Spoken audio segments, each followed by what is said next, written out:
Lines and angles में किसी को डाउट है कि बेटा अपना कंप्लीट हो गया था लास्ट लेक्चर में? No ma'am. तो आज नया चैप्टर स्टार्ट करना है, तो आज तो बिल्कुल बेसिक्स ही पढ़ाऊंगी मैं, ठीक है? ऐसे कोई बहुत बड़ी चीज हम करेंगे नहीं, सिंपल सिंपल चीजें करेंगे और ज्यादा लंबा लेक्चर भी नहीं रहेगा आज, ठीक है? अपने टाइम पे छोड़ दूंगी आज, तुम्हें एक्स्ट्रा एक्सटेंड नहीं करेंगे। देखो, आज ट्रायंगल स्टार्ट करना है, तो सबसे पहले तो इसकी डेफिनेशन ही देख लेते हैं। ट्रायंगल ट्रायंगल क्या होता है, कोई मतलब डेफिनेशन अगर देना चाहे तो कोई भी। हाँ बोलो बेटा, तुम बोलो, मैं लिख रही हूँ। shape with 3 angles, 3 sides and 3 corners. ठीक है, और किसने किया है? हाँ मंतशा, अलीशा, किसने? बोलो बेटा जिसको भी देना है answer.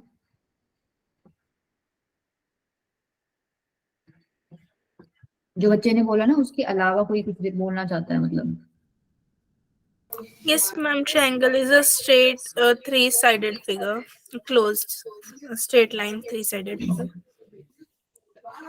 and its sum is equals to 180 degree. ठीक है,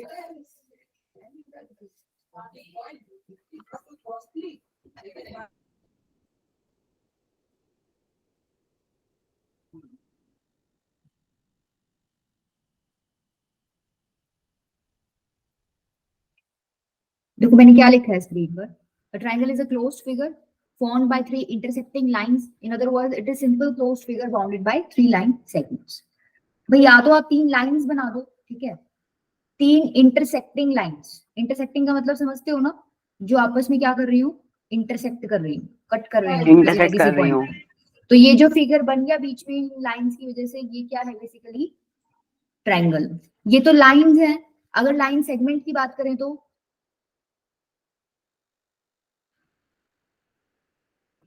ठीक है, ये 3 लाइन सेगमेंट हो गई, ए बी एक हो गई, बी सी दूसरी हो गई और सी हो गई आपकी थर्ड लाइन सेगमेंट।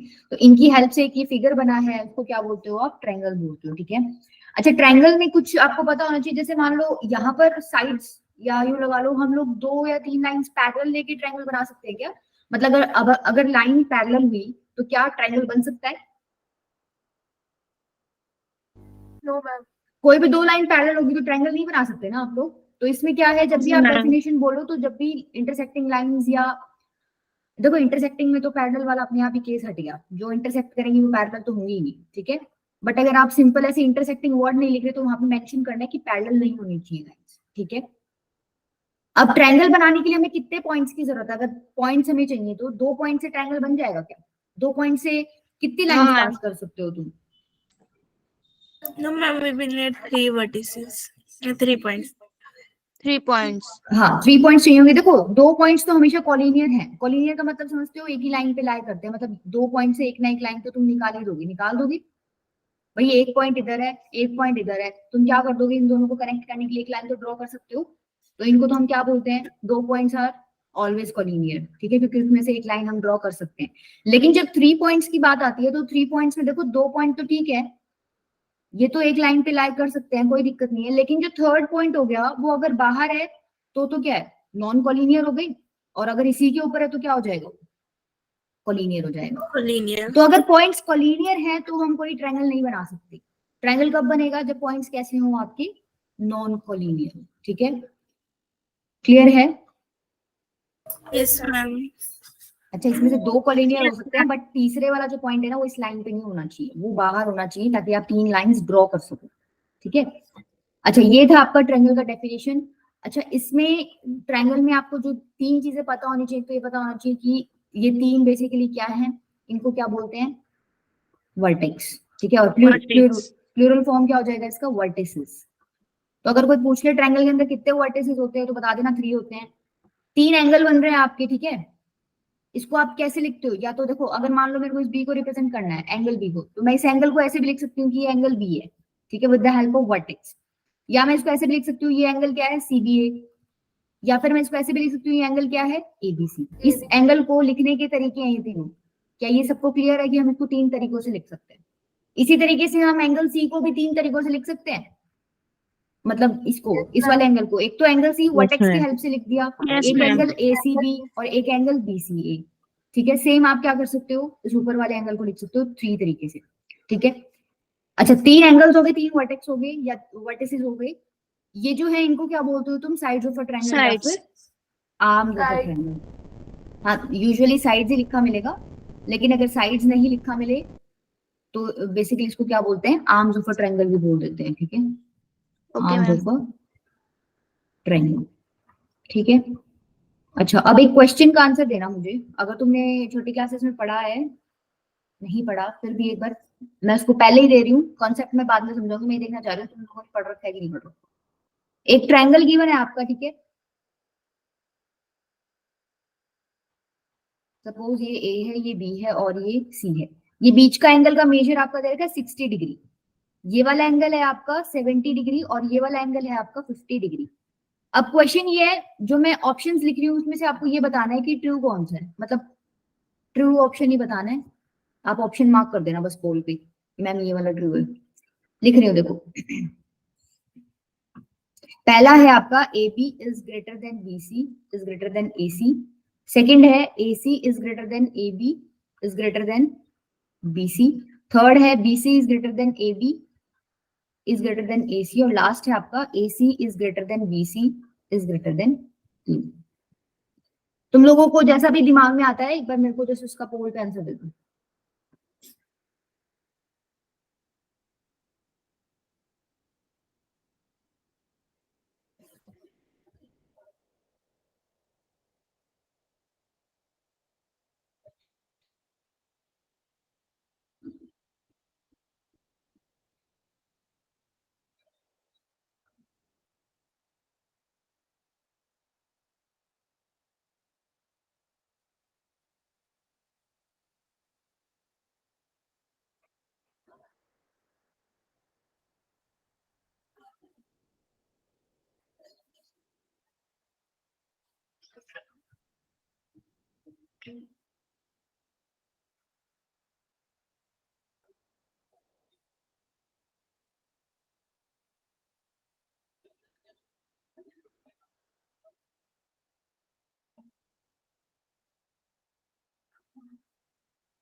ठीक है, बेशक मिनट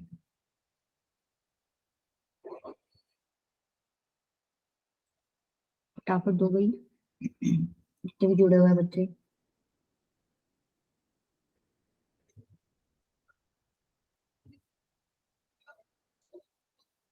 सारे वोट्स आ गए मेरे पास, सारे ऑप्शन आ गए।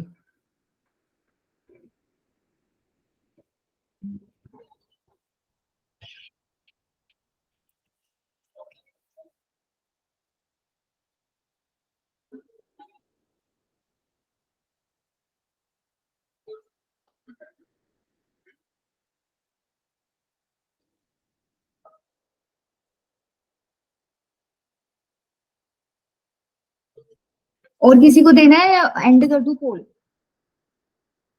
I'm done. And I'm done. Option D correct है। अब देखो इसमें क्या लॉजिक लगेगा, इसमें एक चीज देखो, अगर आपको एक ट्रायंगल दे रखा है, ठीक है, सपोज ये है ट्रायंगल, किसी पर्टिकुलर टाइम पे कोई एंगल है, ठीक है। अब ध्यान से देखना, इस वाली साइड को और इस वाली साइड को, ये ऐसे है, मैं ना थोड़ा सा खोल रही हूँ, मतलब मैं बेसिकली क्या कर रही हूँ, एंगल थोड़ा बड़ा कर रही हूँ।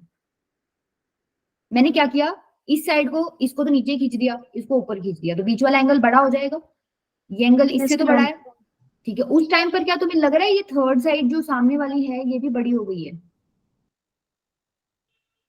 Yes, ma'am. Yes, ma'am. कल को मैं इस एंगल को थोड़ा सा और खोल देती हूँ, ठीक है, थोड़ा और बड़ा कर देती हूँ, थोड़ा सा और इसको पीछे कर देती हूँ, इसको थोड़ा और एक्सटेंड कर देती हूँ, इस तरीके से कुछ बना देती हूँ। अब ये थर्ड साइड कुछ इस तरीके की बनेगी। Yes, ma'am. तो तुम्हें क्या दिख रहा है, कहीं ना कहीं एंगल और साइड आपस में रिलेटेड है, राइट। जैसे जैसे मैं एंगल को बड़ा कर रही हूँ उसके सामने वाली साइड भी क्या होती जा रही है, बड़ी होती जा रही है। ऐसा दिख रहा है सबको? अब कल को मान लो मैं इस एंगल को बड़ा नहीं करती, मैं इस एंगल को बड़ा कर देती, ठीक है, इस बार मैं ये वाली जो दो साइड है इनको थोड़ा थोड़ा मतलब क्या कर रही हूँ, बाहर की तरफ खींच रही हूँ, मतलब इसको भी मैंने थोड़ा बाहर कर दिया, इसको भी थोड़ा बाहर की तरफ खींच दिया, मतलब ये ट्रायंगल कुछ ऐसा बन गया खींच के, ठीक है। तो क्या ये नीचे वाली साइड बड़ी होगी? Yes, ma'am. यहाँ पर ये ऐसी थी, यहाँ पर ये बड़ी होगी, मतलब क्या हो रहा है, एंगल बड़ा कर रही हूँ तो साइड बड़ी होगी, राइट। एंगल बड़ा कर रही हूँ तो साइड बड़ी हो रही है, तो तुम क्या समझ पा रहे हो, जितना बड़ा एंगल होगा उसके सामने वाली साइड उतनी ही बड़ी होगी, डायरेक्टली प्रोपोर्शनल वाला रिलेशन हो गया। अगर एंगल बड़ा है तो साइड उसके सामने वाली क्या है, बड़ी। एंगल छोटा है तो साइड उसके सामने वाली क्या हो जाएगी, छोटी। क्या ये चीज सबको क्लियर है? मेरे को ये बताओ, इसमें किसी को प्रॉब्लम है कॉन्सेप्ट में? No, ma'am. No, ma'am. जितना बड़ा एंगल उसकी सामने वाली साइड उतनी बड़ी होगी। तो यहाँ फिगर में देखो, सबसे बड़ा एंगल कौन सा है, 70 डिग्री। इसका मतलब 70 डिग्री के सामने वाली साइड क्या होनी चाहिए, सबसे बड़ी, ठीक है। तो ऑप्शन में कौन सा ऑप्शन, पहले तो देखो रिजेक्ट कौन से ऑप्शन होंगे, ये वाला तो गया, इसमें तो कह रहा है सबसे छोटी है एसी, ये भी गया, इसमें भी कह रहा है सबसे छोटी है एसी, ए और सी तो पहले ही कैंसिल हो गई, ठीक है। अब बात आती है बी और डी में। बी और डी में दोनों में ये कह रखा है कि एसी सबसे बड़ा है, ठीक है, हमारी पहली कंडीशन सेटिस्फाई हो रही है। दूसरा देखो, दूसरा एंगल जो बड़ा है वो कौन सा दिख रहा है, 60 डिग्री। इसका मतलब दूसरे नंबर पे जो साइड बड़ी रही होगी वो कौन सी रही होगी, इसके सामने BC. वाली, मतलब बीसी। और सबसे छोटी वाली कौन सी होगी, सबसे छोटे वाले एंगल के सामने वाली साइड सबसे छोटी होगी, AB. ठीक है। तो यहाँ पर ए बी आपकी क्या होगी, सबसे छोटी। तो ऑप्शन कौन सा करेक्ट हो गया, एसी सबसे बड़ी है, ए बी सबसे छोटी है, और बीसी कौन सी है, बीच में। क्लियर है ये चीज, Yes, ma'am. कर लोगे इसको? Yes, ma'am. एक और चीज, ट्रायंगल में वैसे दो हैं बट अभी एक बताऊंगी। जैसे मान लो कोई ट्रायंगल है ये, ठीक है, ए बी सी, और साइड्स की मेजरमेंट है 5 सेंटीमीटर, 6 सेंटीमीटर और 7 सेंटीमीटर। ट्रायंगल की एक मस्ट कंडीशन है क्या, कि किन्हीं भी दो साइड्स का अगर तुम सम करते हो ना, तो वो क्या होता है, थर्ड साइड से हमेशा बड़ा है। Sum of any two sides is greater than Opposite side. Opposite नहीं, यहाँ पर ऐसे बोल दो बस, जो बच गई ना एक थर्ड साइड, उससे बड़ी होगी थर्ड साइड। अब मान लो तुम क्या पकड़ रहे हो, 5 और 6 पकड़ रहे हो, दो साइड, इनका सम करो, 5 + 6 कितना होता है, 11। क्या ये 7 से बड़ा है? Yes, ma'am. ठीक है। Yes, अगर तुम ma'am. 5 और 7 पकड़ लो, 5 और 7 कितना हो जाएगा, 12। 12 भी क्या है, 7 से बड़ा है। इसी तरीके से अगर मैं 6 और 7 पकड़ लेती हूँ तो 6 + 7 करूंगी तो क्या यहाँ पर भी 13 आएगा, वो भी क्या है तुम्हारा, जो बच गई एक साइड 5 से क्या है, बड़ा है कि नहीं है? इधर 6 कर लेना बेटा, ठीक है। किन्हीं भी दो साइड्स को ऐड कर रहे हो तो वो क्या है, बेसिकली थर्ड साइड से बड़ी आनी चाहिए, ठीक है। अब मान लो कोई ऐसे बच्चों वाला क्वेश्चन तुम्हें दे दे, मैं जैसे दे रही हूँ, मेरे को बताना है, एक बार चैट बॉक्स में लिखना, वैसे मत बताना।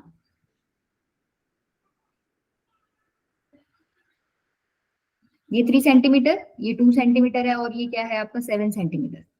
अब आपसे क्वेश्चन पूछेगा, following figure is, chat box में देना मुझे आंसर, फर्स्ट, सेकंड, थर्ड और फोर्थ। वैसे तो तुम्हें ऑप्शन देख के ही पता चल जाएगा।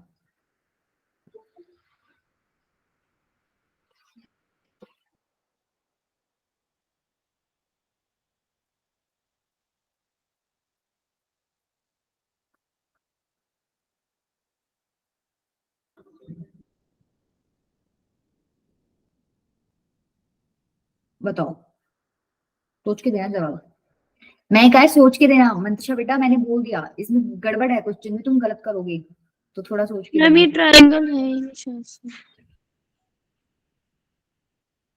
ठीक है।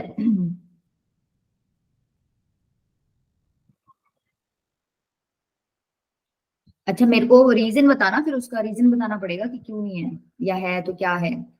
एक बार मार्क कर लो सारे, ठीक है, अब सही आने लग गए सबकी। हाँ बेटा बोलो। मैम क्योंकि ऑपोजिट साइड एक 3 + 2 7 से बड़ी नहीं है। देखो ये जो है ना ट्रायंगल ही नहीं है, ठीक है, नन ऑफ दीज आएगा, ये ट्रायंगल है ही क्यों नहीं, अभी अभी हमने डिस्कस किया कि नहीं भी दो साइड्स का सम करते हो, थर्ड साइड से क्या आना चाहिए, बड़ा आना चाहिए। तो अगर मैं यहाँ पर एक वो केस ढूंढ लूं कि दो साइड्स का सम करके तीसरी से छोटा आ रहा है, दैट मींस ये वो कंडीशन आपकी सेटिस्फाई नहीं कर रहा, मतलब ये ट्रायंगल नहीं है। तो देखो ये दो साइड्स अगर तुम ऐड करते हो, 3 + 2 कितना आता है, 5, ये क्या है आपका 7 से छोटा है, इसका मतलब क्या हो जाएगा आपका, ये आपका ट्रायंगल ही नहीं है, ठीक है। हाँ अभिषेक बेटा बोलो। मैम अगर ये ट्रायंगल नहीं है तो ये है क्या? ये कुछ भी नहीं है, ठीक है, ये कुछ भी नहीं है, बस एक फिगर है, इसको हम ट्रायंगल का नाम नहीं देंगे, ठीक है, पॉलीगन बोल देंगे इसको, पॉलीगन बोल देंगे, ठीक है, क्लोज फिगर है बस। समझ आ गई बात? चले आगे। Yes, ma'am. Yes, ma'am. अब नेक्स्ट देखो, Yes, नेक्स्ट आपको ma'am. क्या पढ़ना है? Types of triangles. अब टाइप्स ऑफ ट्रायंगल्स भी आप दो बेसिस पे पढ़ते हो।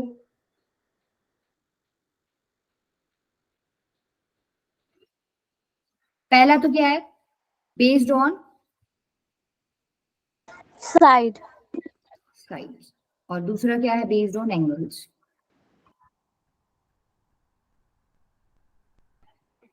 साइड्स के बेसिस पे कितने ट्रायंगल पढ़ते हो तुम लोग?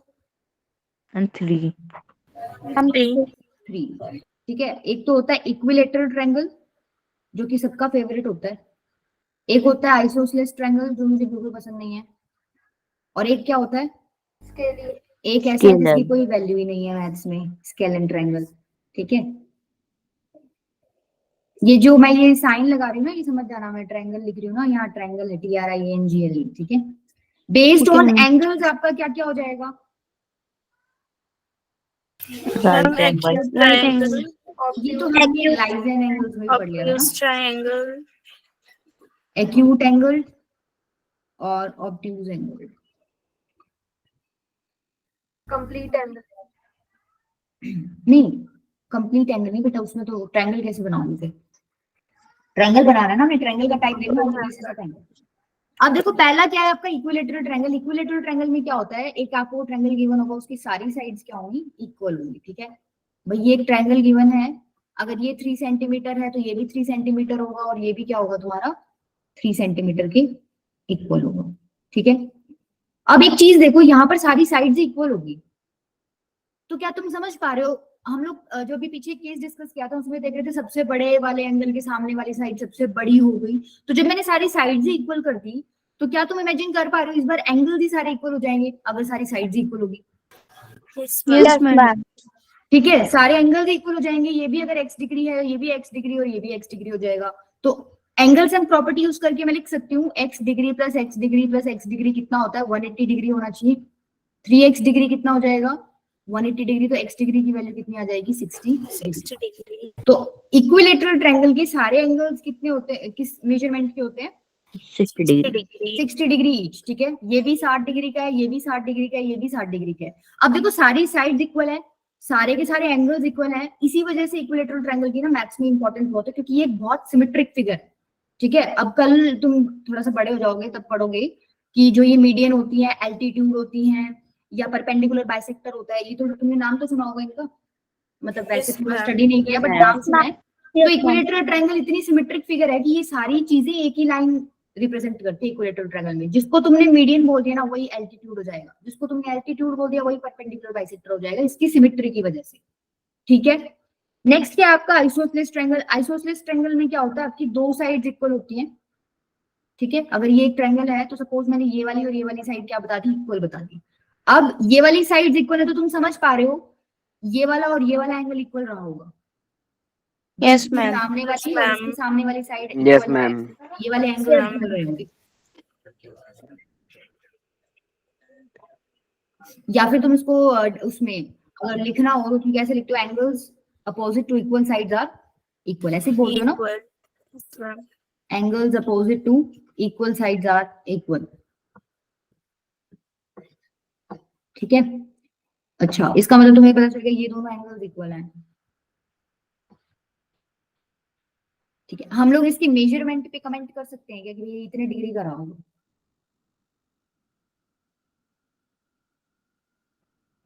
कर सकते हो तुम लोग, जैसे हमने इक्विलेटरल ट्रायंगल में तो कमेंट मार दिया कि भाई हाँ सारे इक्वल रहेंगे 60-60 के। आइसोसेलेस में हम लोग कमेंट कर सकते हैं? No, ma'am. नहीं कर सकते ना, डिपेंड हाँ। करता है अपना ये वाला एंगल कितने डिग्री का है, ठीक है। अगर मान लो उन्होंने ये एंगल आपको 60 डिग्री का दे दिया तो ये क्या बन जाएगा? ये तो इक्विलेटरल ट्रायंगल ही बन जाएगा, यस Yes, और नो? ma'am.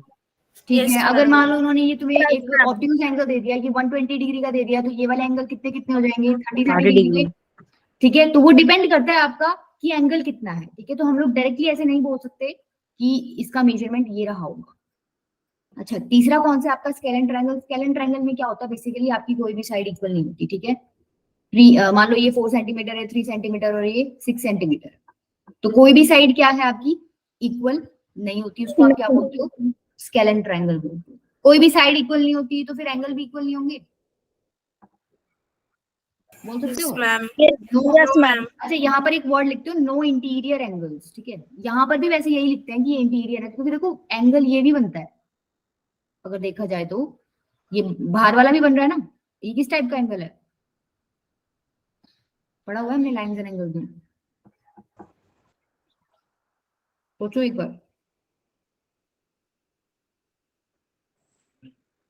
ऐसी फिगर किसमें बनाई थी हमने, ऐसे देखो ये अंदर था, ये बाहर, ये dotted figure, ma'am reflex reflex angle, angle. Reflex angle क्या है, रिफ्लेक्स एंगल। इस वजह से हम क्या लिखते हैं कि इंटीरियर एंगल्स मेंशन कर देते हैं। देखो वैसे यूजुअली रिफ्लेक्स का जिक्र होता नहीं, कहीं हम लोग इंटीरियर के साथ ही डील करते हैं, अगर वो मेंशन करेगा ना, मतलब उसको रिफ्लेक्स के बारे में कुछ पूछना होगा ना तो वो मेंशन करेगा वहां पे रिफ्लेक्स, अदरवाइज आपको हमेशा इंटीरियर ही लेके चलना होता है, ठीक है। तो स्केलेन ट्रायंगल में कोई साइड ही इक्वल नहीं है, दैट मींस उसका कोई इंटीरियर एंगल भी इक्वल नहीं है। तो ये टाइप्स क्लियर है तुम लोगों को, चलें आगे। Yes, ma'am. एंगल्स के बेसिस पे तो हम लोगों ने उसमें भी पढ़ लिया था, लाइंस एंड एंगल्स में। राइट एंगल ट्रायंगल क्या होता है, ऐसा ट्रायंगल जिसके अंदर एक एंगल कैसा रहा हो, 90 90 डिग्री। degree. 90 डिग्री का, ठीक है, ये 90 डिग्री का है। अच्छा यहाँ से हम कुछ कुछ इन्फॉर्मेशन निकाल सकते हैं। पहली बात तो अगर एक 90 है तो क्या ट्रायंगल में एक और एंगल 90 डिग्री ले सकती हूँ क्या, नो मैम। No, ma'am. क्यों नहीं ले सकती बताओ। अगर मान लो मैं इस मैम, time- ज्यादा उसमें 3 एंगल्स होते हैं और And अगर then 2 it will angle not remain a triangle. देखो अगर नॉर्मल फिगर बनाती तो ये बनती, ठीक है, इसमें एक 90 डिग्री का एंगल है। अब मैं कह रही हूँ कि मैं ना एक एंगल और 90, मतलब मैं ये वाला एंगल ना 90 करना चाहती हूँ, तो 90 करने के लिए मैं इसको ये जो आपकी साइड है इसको उठा के ऐसे स्ट्रेट कर दूं, तो क्या ये एंगल 90 बन गया। Yes yes ma'am, ma'am. लेकिन ये ट्रायंगल नहीं है। हाँ, अब यहाँ पे देखो तुम ये लॉजिक भी दे सकते हो कि ये 90 है, ये भी 90 है, दोनों को ऐड करोगे 180 डिग्री, को इंटीरियर एंगल्स का सम 180, मतलब ये वाली और ये वाली लाइन क्या होगी, पैरेलल हो गई, Yes, हुई ma'am. कि नहीं हुई। अब लाइन Yes, पैरेलल हो ma'am. तो ट्रायंगल बना सकते हो, नहीं बना सकते, और वैसे भी तुम्हें दिख रहा है ये ट्रायंगल नहीं बन रहा, ठीक है। बट मैथमेटिक्स में अगर उसको थोड़ा सा लिख के दिखाना हो ना तो ऐसे लिख सकते हो, भाई ये भी 90 हो गया, ये भी 90 है, सब सम करोगे तो 180 हो गया, ये ट्रांसवर्सल है, ठीक है, ये दो लाइंस हैं, तो आपने को इंटीरियर एंगल्स का सम 180 दिखा दिया, तो वो पैरेललिज्म की कंडीशन को शो करता है कि भाई दोनों लाइंस कैसी रही होंगी तुम्हारी, पैरेलल। तो तुम क्या बोल दोगे कि दो पैरेलल लाइंस तो ट्रायंगल बना नहीं सकती, तो ये ट्रायंगल ही नहीं बनेगा, ठीक है। इसीलिए राइट एंगल ट्रायंगल में एक 90 डिग्री का एंगल होता है। अच्छा अगर एक एंगल 90 डिग्री है तो तुम्हें ये तो पता चल गया बाकी के दोनों एंगल्स एक्यूट रहे होंगे 100%, Yes, ma'am. Yes ma'am. ठीक है, क्योंकि जो बच गए ना दोनों एंगल्स, उन दोनों का सम ही 90 हो सकता है, ठीक है, अपने आप तो वो 90 से बड़ा हो ही नहीं सकता। इसका मतलब ये जो दोनों एंगल्स हैं ये कैसे रहे होंगे, तुम्हारे एक्यूट एंगल रहे होंगे, ठीक है। एक प्रॉपर्टी और तुम बहुत ज्यादा यूज करते हो राइट एंगल ट्रायंगल में, जिसको तुम क्या बोलते हो, पाइथागोरस थ्योरम। पाइथागोरस थ्योरम क्या होती है, अगर मान लो ये बेस है, ये परपेंडिकुलर है, और ये तुम्हारी क्या है, हाइपोटेन्यूज। हाँ, तो आप क्या लिखते हो, AC का स्क्वायर किसके इक्वल होता है, BC का स्क्वायर प्लस में Yes. AB के Yes. स्क्वायर। मतलब ये जो लेग्स है इनको आप लेग्स भी बोल देते हो, legs of right angle triangle का तुम स्क्वायर करके ऐड करते हो तो किसके इक्वल आता है, हाइपोटेन्यूज के स्क्वायर के इक्वल आता है, ठीक है। क्लियर है ये चीज। राइट एंगल ट्रायंगल में हाइपोटेन्यूज जो है सबसे बड़ी साइड होती है, सबको पता है, Yes, yes ma'am. Ma'am. Yes ma'am. ठीक है। एक्यूट एंगल भी बता सकते हो। अब एक्यूट एंगल ट्रायंगल कौन सा हो जाएगा, एक ऐसा ट्रायंगल जिसके एंगल्स कैसे हों, One angle should be 90. नहीं एक्यूट एंगल में, लेंस 90। 90 हाँ। less than acute angle Ma'am, all triangle में क्या होगा angles. ना, एक्यूट एंगल ट्रायंगल में जितने भी एंगल्स हैं ये एक्यूट एंगल्स होंगे। एक्यूट एंगल्स क्या होता है, 90 से छोटे और 0 से बड़े। बड़े। अब 0 डिग्री हो गया तो 0 डिग्री एंगल बन गया तो ट्रायंगल ही नहीं बनेगा ना भाई, ये एक एंगल तुमने 0 ही कर दिया तो ये लाइन आके इस लाइन पे गिरी जाएगी, ट्रायंगल ही नहीं बनेगा फिर, ठीक है। तो 0 से बड़ा और 90 से छोटे एंगल्स जिस ट्रायंगल में, उसको क्या बोलोगे, एक्यूट एंगल। ऑब्ट्यूज एंगल में क्या हो जाएगा, एक ऐसा ट्रायंगल जिसके अंदर कम से कम नहीं एक ही एंगल, एक एंगल क्या होना चाहिए, ऑब्ट्यूज एंगल। ऑब्ट्यूज एंगल मतलब 90 से बड़ा और 180 से छोटा। तो ये एंगल जो है सपोज ये 120 डिग्री का है, तो ये एक एंगल ऑब्ट्यूज हो गया, ये कैसा ट्रायंगल हो गया आपका, ऑब्ट्यूज एंगल ट्रायंगल। तो इसमें भी हम लोग ये क्लैरिफिकेशन तो दे ही सकते हैं भाई ये एंगल्स कैसे रहे होंगे, एक्यूट रहे होंगे। एक एंगल 120 है तो ऑब्वियसली बात है जो बाकी बच गए वो एंगल्स कैसे रहे होंगे, छोटे रहे होंगे 90 से। तो Yes, यस ma'am. मैम। एक एंगल तुमने 120 ले लिया और एक 90 ले लिया तो ये तो 180 से ऊपर चली गई बात, एंगल सम प्रॉपर्टी ही यहाँ तो खराब हो गई, राइट? तो बाकी दोनों एंगल्स कैसे रहेंगे तुम्हारे? एक्यूट रहेंगे, ठीक है। अब देखो कुछ इंपॉर्टेंट टर्म्स हैं जो तुम्हें पता होनी चाहिए। पहली तो क्या है? मीडियन। पता है तुम लोगों को मीडियन क्या होती है? Yes, ma'am. Yes. सपोज ये ट्रायंगल है, क्या होती है बताओ फिर?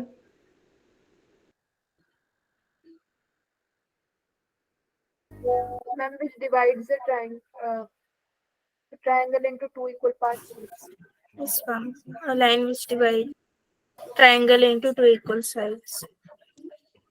देखो ट्रायंगल नाम मत लो यहाँ कि ट्रायंगल को इक्वली दो पार्ट्स में डिवाइड कर दिया। इट्स बेटर कि आप ऐसे बोलो कि एक आप अगर लाइन ड्रॉ कर रहे हो, मान लो ए से मैंने एक लाइन ड्रॉ की, इस तरीके से ड्रॉ की कि वो बीसी को क्या कर रही है, दो इक्वल पार्ट्स में डिवाइड कर रही है, मतलब उसके अपोजिट साइड को क्या कर रही है, दो इक्वल पार्ट्स में डिवाइड कर रही है। तो ऐसी लाइन को तुम क्या बोलते हो? मीडियन। अब ये तो मैंने ए से ड्रॉ किया है, एक ऐसी लाइन मैं यहाँ से भी निकाल सकती हूँ बी से, इसने एसी को दो इक्वल पार्ट्स में डिवाइड कर दिया, तो ये भी मीडियन है। सिमिलरली मैं एक क्या कर सकती हूँ, साइड यहाँ से भी ड्रॉ कर सकती हूँ, ठीक है। ये क्या हो जाएगी आपकी? ये भी मीडियन हो जाएगी। ये ए बी को दो पार्ट्स में डिवाइड कर रही है। अब ये सारी मीडियंस जहां पर इंटरसेक्ट कर रही है, देखो एक पॉइंट मिलेगा जहां पर ये इंटरसेक्ट करेगी, सारी एक पॉइंट से गुजर रही है। इस पॉइंट को तुम लोग क्या नाम देते हो? सेंट्रोइड, ठीक है। यूजुअली ये तुम्हें किताबों में या तो जी से लिखा मिलेगा या कहीं कहीं इसको सी से भी लिख देते हैं, but most of the times G से लिखा मिलेगा। तो जहां पर ट्रायंगल की सारी मीडियंस क्या कर रही हैं, इंटरसेक्ट कर रही है, उसको तुम क्या बोलते हो? सेंट्रोइड बोलते हो। क्या ये चीज क्लियर है? Yes, ma'am.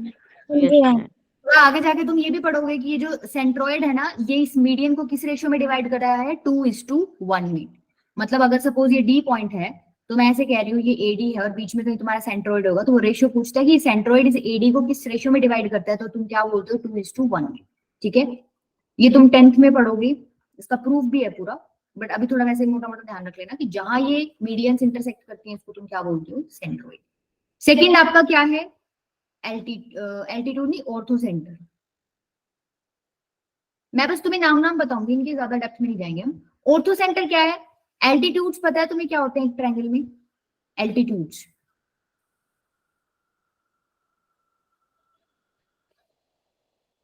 अरे हाइट सुनते होगे, हाइट हाइट तो सुना होगा ट्रायंगल में। Yes, ma'am. Yes. Yes, ma'am.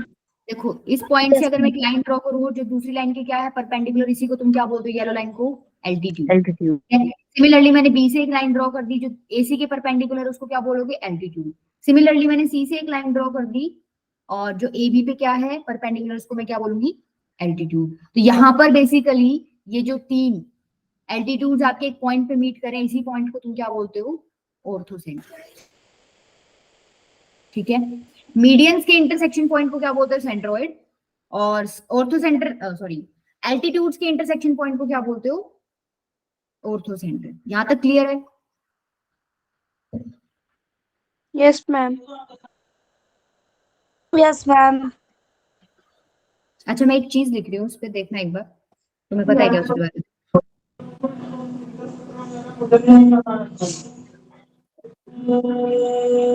बेटा माइक ऑफ कर लो।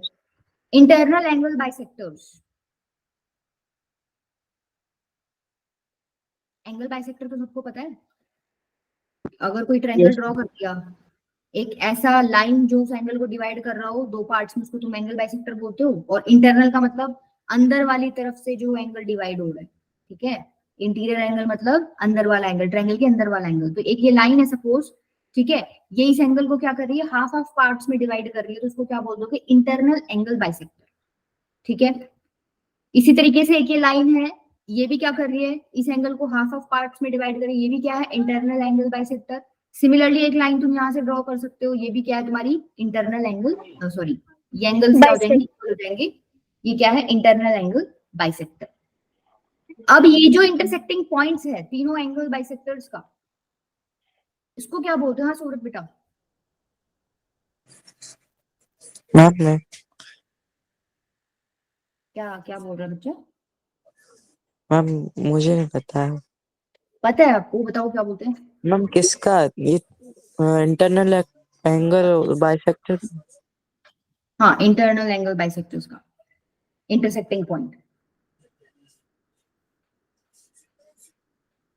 एक बच्चे ने उन्होंने भी खड़ा कर रखा था हाथ। Yes, ma'am, I have a doubt actually. Ma'am मेरे को भी डाउट था इसलिए खड़ा किया था। एंड किस चीज में डाउट है? मैम ये सब एक जैसे लग रहे हैं, एल्टीट्यूड, मीडियन और ये सब, इसलिए। क्योंकि वो मैं खुद ड्राइंग करके बना रही हूँ ना, मेरी ड्राइंग ऐसी है, बट वो एक जैसे नहीं होते बेटा। ये देखो, एक चीज तो तुम बोल रहे हो परपेंडिकुलर, एक चीज तुम बोल रहे हो एंगल बाइसेक्टर, एक चीज तुम बोल रहे हो जो एक ऐसी लाइन जो दूसरी साइड को इक्वल पार्ट्स में डिवाइड कर दे। तो ऐसा तो कैसे हो सकता है? सिर्फ एक इक्विलेटरल ट्रायंगल ऐसा है, वो भी मैं तुम्हें बता चुकी हूँ, सिमेट्री की वजह से।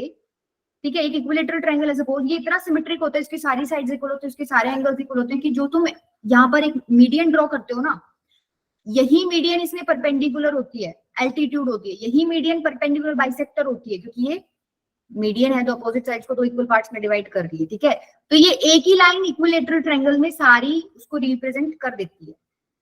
समझ आई ये क्यों करती है? क्योंकि ये एक सिमेट्रिक फिगर है, इतनी सिमेट्रिक है कि तुम मेजरमेंट्स लेके भी ड्रॉ करोगे ना ढंग से तो ये सारी एक ही लाइन आ जाएंगी निकल के। लेकिन जो दूसरी फिगर्स है ना, ये इक्विलेटरल ट्रायंगल नहीं है, ये देखने में इक्विलेटरल जैसी लग रही होंगी तुम्हें, सारी साइड इक्वल इक्वल लग रही है, ठीक है, बट ये इक्विलेटरल नहीं है। तो जब तुम इनको ड्रॉ करोगे तब एल्टीट्यूड्स तुम्हारे डिफरेंट आएंगे, मीडियन तुम्हारी डिफरेंट आएंगी, और ये तुम्हारे एंगल बाइसेक्टर्स तुम्हारे क्या आएंगे? डिफरेंट आएंगे। ठीक है, हाँ मैम अंतरिक्ष आपका क्या है? मैम ऑर्थो और इसमें सेंट्रोइड में फर्क नहीं पता चल रहा। ऑर्थो सेंटर था एल्टीट्यूड्स का इंटरसेक्टिंग पॉइंट। एल्टीट्यूड मतलब तुम लोगों ने कंस्ट्रक्शन करके वो बनाना सीखा था ना, 90 डिग्री मतलब परपेंडिकुलर बनाना सीखा था कंस्ट्रक्शन वाले पार्ट में, हमने नंबर सिस्टम में, याद आया? एक ऐसे करके एक आर्क यहाँ ये परपेंडिकुलर बनता था। तो ये तो बेसिकली क्या है, तुमने परपेंडिकुलर्स ड्रॉ कर रखे हैं। ठीक है, और यहाँ क्या है, यहाँ पर तो ऐसा कुछ सीन नहीं है कि ये परपेंडिकुलर है, यहाँ बस इतना सीन है कि एक लाइन जो ए से निकल रही है और वो इस लाइन को दो हिस्सों में इक्वली डिवाइड करिए। अगर मान लो ये पूरी लेंथ 6 की है तो ये 3 हो जाएगा, ये 3 हो जाएगा। बट यहाँ ये कोई जरूरी नहीं है कि अगर ये 6 लेंथ है तो ये 3 हो जाएगा, 3 हो जाएगा, नहीं, कोई जरूरी नहीं। बस यहाँ जरूरी क्या है ऑर्थो सेंटर में, कि ये लाइन यहाँ पर कितना एंगल बना रही होगी बीसी के ऊपर, ये 90 डिग्री का एंगल बना रही होगी। ठीक है, ये कोई जरूरी नहीं है तुमने मीडियन ड्रॉ की तो ये 90 डिग्री का एंगल बनाएगी, कोई जरूरी नहीं है। इक्विलेटरल ट्रायंगल में होता है बस ये कि आपकी ये 90 डिग्री भी बना देगी, ये मीडियन भी हो जाएगी, सब कुछ हो जाएगी, बट और किसी ट्रायंगल में जरूरी नहीं है। ठीक है, सिमेट्री पे बात है, वो आपने फिगर किस तरीके की बनाई। आपकी फिगर अगर सिमेट्रिकल है तो हो सकता है 2-3 लाइन तुम्हारी इकट्ठी आ जाए, बट अगर सिमेट्रिकल फिगर्स नहीं है, अलग अलग ट्रायंगल्स कोई उठा रहे हो तुम, तो उसमें अलग अलग ही है। क्लियर है बेटा? मैम एल्टीट्यूड्स को जो के बीच का जो पॉइंट होता है सिर्फ उसी को ऑर्थो सेंटर कहते हैं। हाँ, उसी को ऑर्थो, मतलब ये जो 3 लाइनें है ना, ये जो परपेंडिकुलर्स हैं जहां मीट कर रहे हैं ना, इस पॉइंट को तुम क्या बोलते हो? Ortho centre. ठीक है, यहाँ पर ये जो मीडियंस थी ये एक पॉइंट पर मीट करते हैं, इसको तुम क्या बोलते हो? सेंट्रोइड। यहाँ ये एंगल बाइसेक्टर्स तुम ड्रॉ करते हो, तो ये जो मीटिंग पॉइंट है इन तीनों लाइंस का, येलो, ब्लू और रेड लाइन का, इसको तुम क्या बोलते हो? इसको मैंने तुम्हें बताया नहीं अभी क्या बोलते हैं, इसको इन सेंटर बोलते हो। ठीक है, इन सेंटर, जहां पर एंगल बाइसेक्टर्स मीट कर रहे हैं उस पॉइंट को तुम क्या बोल दोगे? इन सेंटर। ठीक है, ओके मैम। फोर्थ क्या है, बस एक और समझ लो, हैवी हो रहा है आई थिंक तुम लोगों के लिए, परपेंडिकुलर बाइसेक्टर्स। अब देखो इसमें भी फर्क है, अब तुम फिर कंफ्यूज होगे। एक था सिर्फ परपेंडिकुलर, यहां मैं वर्ड यूज कर रही हूं जो परपेंडिकुलर भी है और बाइसेक्ट भी कर रहा है। समझ पाए बात को? मतलब इस बार मैं एक ऐसी लाइन ड्रॉ करूंगी ए से कि ये क्या है, इस लाइन को बाइसेक्ट तो करेगा ही करेगा, और ये इसके ऊपर क्या हो? परपेंडिकुलर भी हो। ठीक है, अब देखो जरूरी नहीं है ये ऐसे ही निकले। जब तुम ये ड्रॉ करते हो ना, ये यूजुअली ऐसे निकलता नहीं है। जब तुम परपेंडिकुलर बाइसेक्टर ड्रॉ करोगे ना तो ये कुछ ऐसे निकलेगा। ठीक है, और ये परपेंडिकुलर, फिर यहां से ड्रॉ करोगे तो ये कुछ ऐसे निकलेगा, यहां से ड्रॉ करोगे तो कुछ ऐसे निकलेगा। ये जो मीटिंग पॉइंट है तीनों परपेंडिकुलर बाइसेक्टर्स का, इसको तुम क्या बोलते हो? सर्कमसेंटर। ठीक है, तो अभी के लिए तुम्हें ध्यान बस यही रख लेना, मीडियन क्या है, ना सॉरी, सेंट्रोइड क्या है? मीडियंस का इंटरसेक्टिंग पॉइंट। ऑर्थो सेंटर क्या है? एल्टीट्यूड्स का intersecting point. Internal angle bisectors का मीटिंग पॉइंट क्या होता है? Incentre. और परपेंडिकुलर बाइसेक्टर्स का क्या होता है? Circumcentre. इन सेंटर और सर्कम सेंटर तो बहुत ज्यादा यूजफुल है तुम्हारे आगे। ये जो तुमने इन सेंटर ड्रॉ किया ना, इसकी एक प्रॉपर्टी और भी होती है। मान लो ये इन सेंटर है। इन सेंटर क्या था कि तुम क्या कर रहे थे? एंगल बाइसेक्टर्स ड्रॉ कर रहे थे और उनका मीटिंग पॉइंट इन सेंटर था, राइट?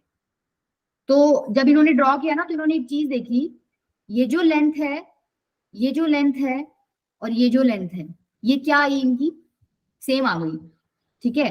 और इस लेंथ को लेके इन्होंने एक सर्कल बना दिया। जब ये तीनों लेंथ सेम है तो ये सर्कल की रेडियस होगी, और ये जो सर्कल अंदर बन गया, इसको नाम क्या दे दिया इन्होंने? इन सर्कल, क्योंकि ये ट्रायंगल के अंदर बन गया, ठीक है? सेम काम इन्होंने क्या किया? सर्कम सेंटर जब इन्होंने ड्रॉ किया, सर्कम सेंटर क्या था पीछे? परपेंडिकुलर बाइसेक्टर्स का इंटरसेक्टिंग पॉइंट। तो देखो हमने इस तरीके से लाइन पास की थी, तो यहां हमारा मीटिंग पॉइंट आया। तो इन्होंने क्या देखा ना कि ये देखो, अभी ये वर्टेक्स से नहीं निकल रही लाइन, मतलब ना तो इस पॉइंट से ए से निकल रही, ना बी से और ना सी से। लेकिन जब इन्होंने ये पॉइंट देख लिया भाई, अच्छा ये यहाँ पॉइंट है, उसके बाद इन्होंने ये लेंथ मेजर करके देखी, इस पॉइंट से ए तक की, इस पॉइंट से बी तक की, और इस पॉइंट से सी तक की। तो इन्होंने क्या देखा कि ये जो तीनों रेड लाइंस है ना, ये भी क्या है? इक्वल लेंथ की आ रही है। और इस रेड लाइन को रेडियस मान के जब इन्होंने एक सर्कल ड्रॉ किया ना, तो इतना अच्छा फिगर बना कि एक सर्कल बन गया जो इन तीनों ही पॉइंट से क्या कर रहा है? पास कर रहा है, या यूं कह दो ये तीनों पॉइंट्स सर्कल पे क्या कर रहे हैं? तुम्हें दिख रहे हैं? लाई कर रहे हैं, ठीक है? और इस सर्कल को इन्होंने क्या नाम दे दिया? Circum circle. समझ आई? हालांकि अभी अगर नहीं आ रहा समझ तो छोड़ देना, पर ये अभी तुम पढ़ोगे आगे, बहुत इंटरेस्टिंग है। स्ट्रेट लाइन एक चैप्टर है तुम्हारा 11th क्लास में, पूरा टॉपिक है, ठीक है? मोटा मोटा क्लियर हो गया? आई थिंक मुझे इस पे और डिस्कशन करना चाहिए। मैम हाँ बेटा। मैम जैसा आपने सेंट्रॉइड का बताया था कि बुक में जी और सी से दिखाते हैं, वैसे इनको कैसे दिखाते हैं? ऑर्थो सेंटर इनका ऐसा कोई नहीं है। ऑर्थो सेंटर आपको उसे लिखा मिल जाएगा, डिफरेंट डिफरेंट नाम से मिल सकता है, बट सेंट्रोइड का फिक्स है कि वो जी से ही होता है, ठीक है? अब जैसे मान लो यहाँ सी नहीं करेगा, जी से करेगा, तो सर्कम सेंटर को सी से दिखा देगा, इन सेंटर को आई से दिखा देगा। इनके ऐसे अलग से वो नहीं है, बट हाँ सर्कम सेंटर का फिक्स होता है। ऑर्थो सेंटर को वो आपको यूजुअली एच से दिखा देता है, ठीक है? एच से दिखा देगा, तो ये इंपॉर्टेंट नहीं है अभी। सेंट्रोइड का तो यूं है, कॉमन है बिल्कुल, जी से दिखाते ही दिखाते हैं, तो इस वजह से मैंने तुम्हें बता दिया, तो उसको जी से दिखाते हैं, ठीक है? पर वो भी तुम्हें कई बार अलग तरीके से सी लिख देगा, बट वो मेंशन करेगा वहां पर। वो खाली यूं नहीं लिखेगा कि भाई जी एक पॉइंट है तो तुम समझ जाओगे सेंट्रोइड है, नहीं, वो मेंशन करेगा कि ये सेंट्रोइड है, तो तुम्हें वैसे भी आइडिया लग जाएगा उसका। अच्छा चलो, एक क्वेश्चन लिखो तुम। देखो दो प्रॉपर्टीज तो हम लोग लाइंस एंड एंगल्स में डिस्कस कर चुके हैं। एंगल्स एंड प्रॉपर्टी मेरे को दोबारा कराने की जरूरत है क्या ये? No ma'am. और एक थी एक्सटीरियर एंगल। एक्सटीरियर एंगल वाली क्या थी कि किसी भी ट्रायंगल में एक्सटीरियर एंगल किसके इक्वल होता है? दो अपोजिट इंटीरियर एंगल्स के सम के इक्वल होता है। तो ये दो तो आपको पता ही होनी चाहिए, तो कराने की जरूरत नहीं है, तो छोड़ दूं। एक क्वेश्चन नोट करो, करके देखो। Angles of a triangle are in ratio 2:3:4। आपको एंगल्स निकालने हैं, फाइंड द एंगल्स।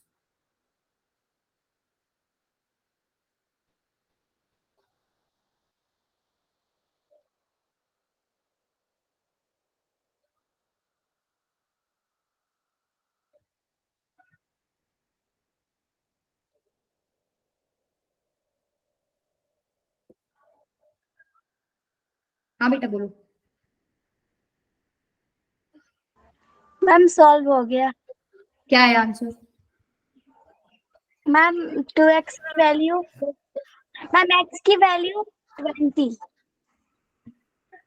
ऐसे क्वेश्चंस में क्या करते हो जब आपको एंगल्स, जब ऐसे रेशियो दे रखा है 2:3:4, तो आप क्या कर लेते हो? लेट कर लेते हो। Yes ma'am.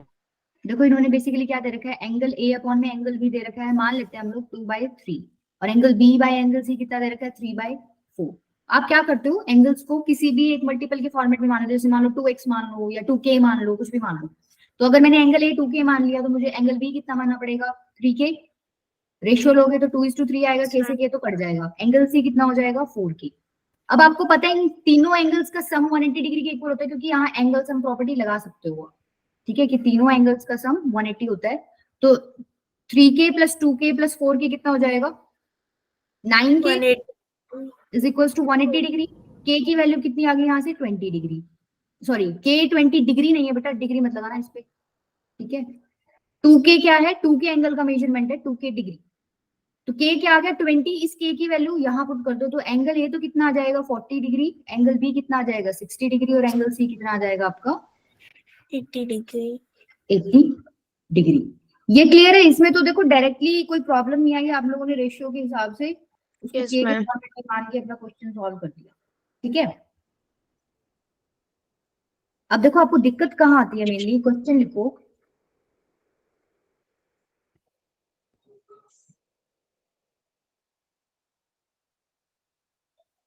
In triangle ABC, if 3 times of angle A is equals to 4 times of angle B is equals to 6 times of angle C, find angle A, angle B और angle C.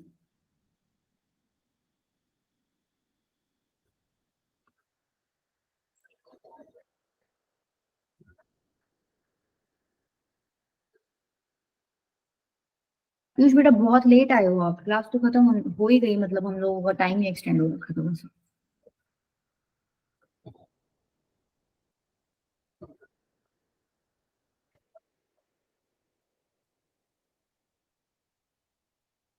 पिछली बार तो क्या था, आपको angle का ratio दे रखा था A:B:C। इस बार क्या है? आपको एंगल का रेशियो नहीं दे रखा। क्या कह रहा है? 3 times of angle A is equals to 4 times of angle B। इसका मतलब angle A upon angle B की वैल्यू क्या रहेगी? 4/3। अच्छा, यहां से क्या दे रखा है आपको? 4 times of angle B is equals to 6 times of angle C। इसका मतलब एंगल B अपॉन में एंगल C की वैल्यू कितनी रही होगी? 6/4। हाँ बेटा मंतशा बोलो। Yes, ma'am. This answer is same like last one. 20 degree I है। No, ma'am. The angles are 80, 60, and 40. अच्छा, ठीक, देखते हैं एक बार। यहां से क्या मिल गया? Angle B, angle A is to angle B 4:3, angle B is to angle C 6:4, मतलब 3:2 हो गया ये, ठीक है। तो अगर मुझे कंबाइन करके लिखना हो angle A is to angle B is to angle C, तो मैं कैसे लिखूंगी? 4:3:2। क्या ये सबको आता है क्या? Yes, ma'am. ठीक है। Yes, ma'am. अब तुम क्या करोगे? इसको k, मतलब एंगल A को 4k मान लोगे, एंगल B को 3k, एंगल C को 2k, ऐड करके 180 के इक्वल रखोगे, k की वैल्यू निकालोगे, सारा काम वही है, ठीक है। लेकिन मान लो अगर क्वेश्चन में ऐसा हो गया कि यहाँ पे 3 नहीं आया, जस्ट सपोज करो कि मैं यहीं पे गड़बड़ करके 9 कर रही हूँ, तो भी तुम कंबाइन कर सकते हो, जैसे हमने इसको A:B:C में कंबाइन कर दिया। नहीं कर सकते, अलग अलग आ रहा है इस बार। यहाँ B3 है, इधर B9 आ गया। लास्ट टाइम तो क्या हो रहा था? इधर भी B3 आ रहा था, इधर भी B3 था, तो मैंने कंबाइन करके लिया, कोई फर्क नहीं पड़ा। बट यहाँ क्या हो रहा है? एक में 3 है और एक में 9 है। तो ऐसे केसेस में क्या करोगे? आपको ना इसको सेम बनाना पड़ेगा। यहाँ ये 3 है, यहाँ ये 9 है, तो मैं क्या करूं कि मेरा सेम बन जाए? तो मैं इसको 3 से मल्टीप्लाई कर देती हूँ ऊपर नीचे। तो angle A is to angle B क्या हो जाएगा यहाँ पर? 12/9। और यहाँ क्या हो गया? Angle B is to angle C कितना है? 9/2। तो अब पूरा रेशियो लोगे तो कितना बनेगा? Angle A is to angle B is to angle C कितना बनेगा? 12:9:2। क्या ये चीज समझ आती है तुम्हें? डायरेक्ट में तो कोई प्रॉब्लम ही नहीं है, लेकिन जब ये अलग अलग आ गया तो तुम लोगों को इस तरीके से करना पड़ेगा। इस पे मैं 2-4 क्वेश्चन कल कराऊंगी, इसकी शॉर्ट ट्रिक भी बताऊंगी कल। बट ऐसा हो सकता है कि तुम डायरेक्टली उसको कंबाइन ना कर पाओ, तो तुम्हें ये काम करना पड़ेगा उसमें, ठीक है। Yes. क्लियर है? ठीक है बेटा, चलो इतना ही रखते हैं। अच्छा, किसी Yes. को अगर ये पार्ट डिफिकल्ट लगा हो ना तो प्रेशर मत मानना, ये बस थोड़ा सा मैंने एक्स्ट्रा वैसे ही बता दिया था तुम लोगों को। तुम लोगों को एक्स्ट्रा सीखने की इच्छा है, मतलब अपनी क्लास से रिलेटेड करने की?